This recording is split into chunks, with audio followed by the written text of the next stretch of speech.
Thailand. मजमूई तौर पर अगर इसकी हम बात कर लें 35 मिलियन लोग साल 2024 में उन्होंने थाईलैंड का विजिट किया। इसकी इकॉनमी में $48 बिलियन इसकी इकॉनमी के अंदर ऐड हुए इस टूरिज़्म। ये पूरी स्टेट पूरा मुल्क की टूरिज़्म पे चल रहा है। अगर हम बीचेस की बात कर लें, अगर हम आइलैंड की बात कर लें, अगर हम वहाँ पे क्लब्स की बात कर लें, अमूमन लोग वहाँ पे क्लब्स वगैरह के लिए जाते हैं, नाइट क्लब्स वगैरह के लिए। इन्होंने जनाब इस साल के शुरू में देखा कि 5 से 7 दिन लगते थे, जिस तरह मैंने आपको पहले बताया कि जो आपका स्टिकर है उसके जारी होने में। उन्होंने कहा जब ई वीज़ा के लिए पाकिस्तान को एलिजिबल कर देते हैं। उन्होंने शुरू किया ई वीज़ा और पाकिस्तानियों ने जनाब पहले ही माह में 2 नंबरी के पहाड़ खड़े कर दिए।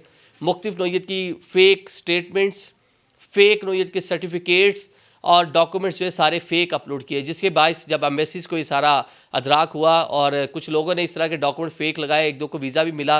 फिर FIA ने उनको जब चेक किया तो चीज़ें उनकी कुछ गलत साबित हुई, जिसके बाद जनाब एम्बेसी जो है थाईलैंड की उसको भी अदराक हुआ कि हम तो गलत फंस गए हैं, हम तो इनको फैसिलिटेट करना चाह रहे थे, इनके लिए ईज़ पैदा करना चाह रहे थे कि आसानी से इनको चीज़ें मिलनी शुरू हो जाए, मतलब ये जो लोग जाने के ख्वाहिशमंद हैं उनको मुश्किलात ना हो। लेकिन उन्होंने 2 नंबरें शुरू कर दी हैं, 2 नंबर फेक होटल बुकिंग, ये सारी की सारी चीज़ें भी शुरू हो गई।